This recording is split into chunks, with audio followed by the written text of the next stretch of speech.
or else dead.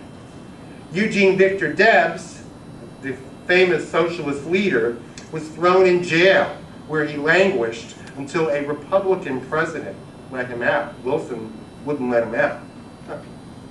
This time, too, the left was in the forefront of the anti-war movement, but with a twist, because now the Soviet Union, the so-called workers' fatherland, was the lodestar of the socialist left, which followed the twists and turns of Soviet foreign policy like a weather vane spinning in the wind. This didn't matter as long as the Soviets were allied with the Germans, but on June 22nd, 1941, Hitler invaded the Soviet Union, and American communists instantaneously became the most vocal and aggressive advocates of war with the Axis powers. The traditional peace organizations of the left were thrown into disarray, sabotaged by the communists and their fellow travelers. The anti-war forces soldiered on, however, and organized themselves under the banner of the America First Committee, which eventually grew into a national organization with 850,000 members and hundreds of chapters across the country.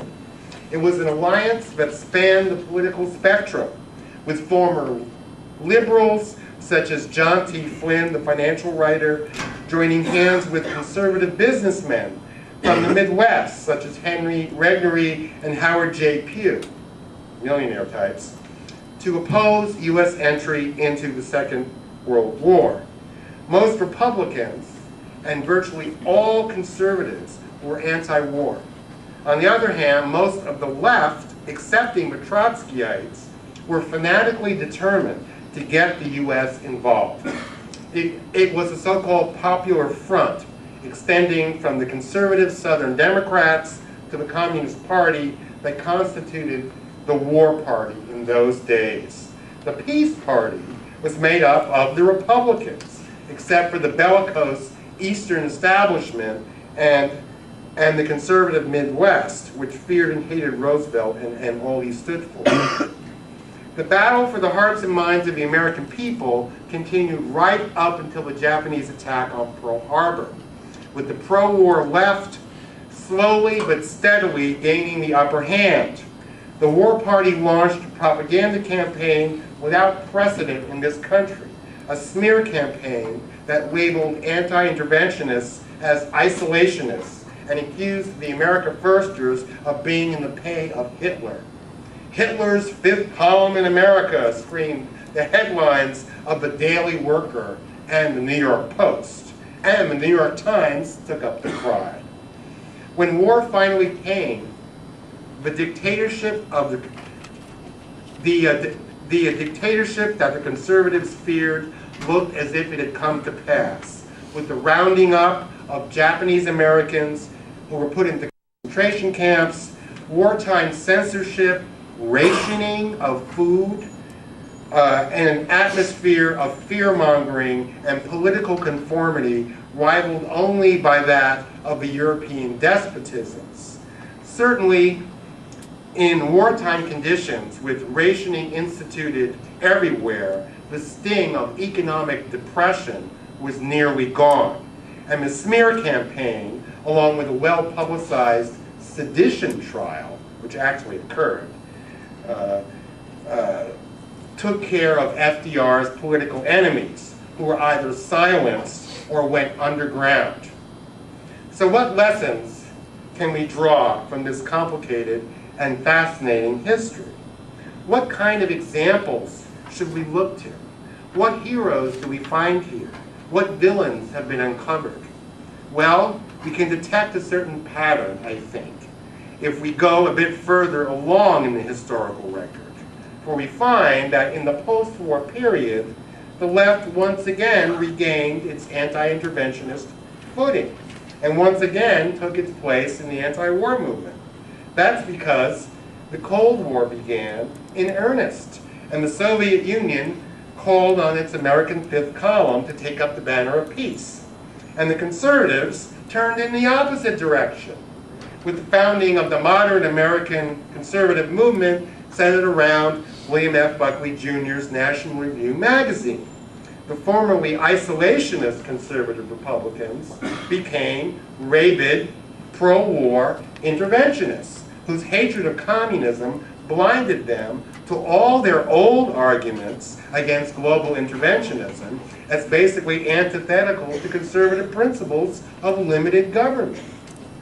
So the left led a mass anti-war movement in the 1960s, while the right plumbed for a policy of rolling back the Soviet Empire by military means. However, both left and right were caught unawares when the Soviet Union and its allies suddenly imploded in 1989, at which point all bets were off.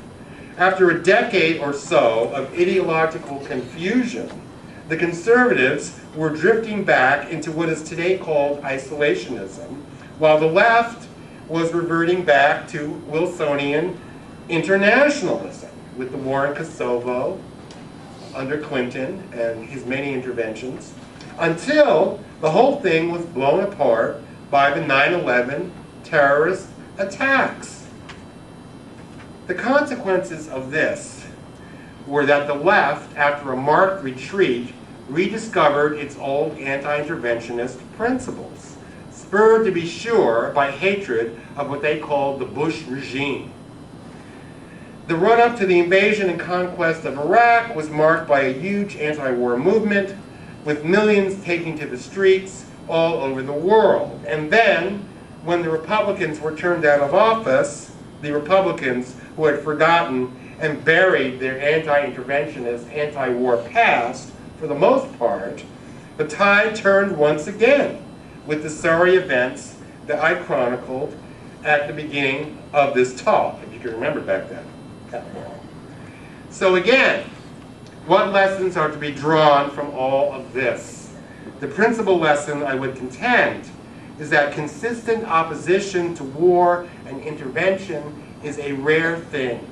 Indeed, one's attitude to war is largely conditioned by who is fighting the war and what party is in power.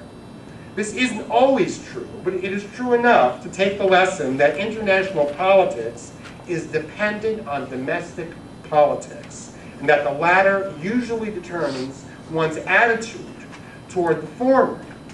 Thus, today, supporters of President Barack Obama are not too eager to protest the two wars we are currently fighting. And we are beginning to see conservatives at least question the value of intervention and perpetual war, with Ron Paul and the libertarians openly challenging the hegemony of the so-called neoconservatives in the foreign policy realm. Now, the second lesson that we can draw from this history is that the conventional labels of left and right are almost meaningless when applied to the foreign policy realm. Now, we've seen how conservatives went from isolationist to interventionist and back again, and we've also seen how the left went from leading the peace movement to sabotaging it at several points along the line.